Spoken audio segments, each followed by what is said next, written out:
আসন্ন নির্বাচনে এই ধোবাউড়া এবং হালুয়াঘাট থেকে দলের যে মনোনীত প্রার্থী ঘোষণা করা হয়েছে, সেখানে বিএনপি আমাকে এই আসন থেকে মনোনয়ন প্রদান করেছেন এবং সেই হিসাবে শুধু নয়, আমি কিন্তু অনেক আগের থেকেই মত বিনিময় শুরু করেছিলাম, কিন্তু আজকে আমার সৌভাগ্য যে আমি দলের মনোনীত প্রার্থী হয়ে প্রথম কিন্তু আপনাদের সাথে আমার বৈঠক, ওমরার পরেও প্রথম বৈঠক এবং দলের মনোনীত প্রার্থী হয়েও আমার প্রথম বৈঠক।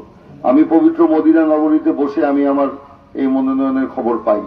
আমি সেখানেই আল্লাহকে সেজদা দিয়েছি, আমি সেখানেই শুকরানা আদায় করেছি এবং আল্লাহকে বলেছি, আল্লাহ আমাকে দলের মাধ্যমে এই মনোনয়ন দিয়েছেন, অর্জন করার তৌফিক দিয়েছেন। আল্লাহ যেন এই সম্মানটা আমাকে ধরে রাখার তৌফিক দান করেন এবং আমি যেন জনগণের ভোটে নির্বাচিত হয়ে ইসলামের খেদমতে জনগণের কল্যাণে যেন আমি কাজ করতে পারি, এই জন্য তৌফিক যেন আল্লাহ আমাকে দেন। যাই হোক, আজকে আপনারা মত বিনিময় করবেন, আমি আপনাদের কাছ থেকে পরামর্শ চাই, উপদেশ চাই।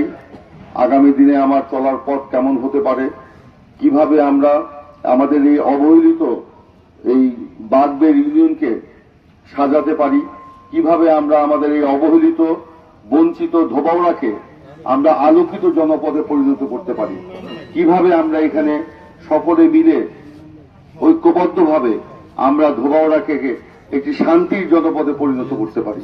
সেই জন্য আমি আপনাদের কাছ থেকে মতামত চাই, পরামর্শ চাই।